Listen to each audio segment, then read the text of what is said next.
వీళ్ళు గ్యాప్లు ఏం చేస్తున్నారు చూడండి. మేదాన్ షైన్ వాళ్ళ ఫ్రెండ్.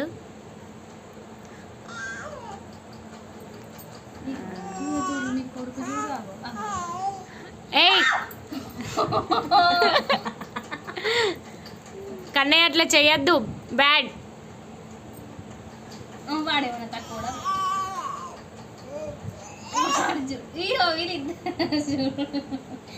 కొట్టుకోరి వేసే పెద్ద అయినాక రౌడీలు కావాలి డైరెక్ట్.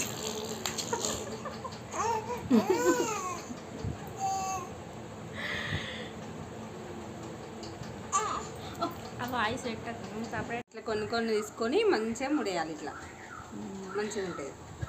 చూపి అక్కడ మొత్తం. ఇది మా అక్కనే అల్లింది. బాగుంది కదా ఫ్రెండ్స్? బాగుంటే ఒక లైక్ వేసుకోండి. Thank you for watching.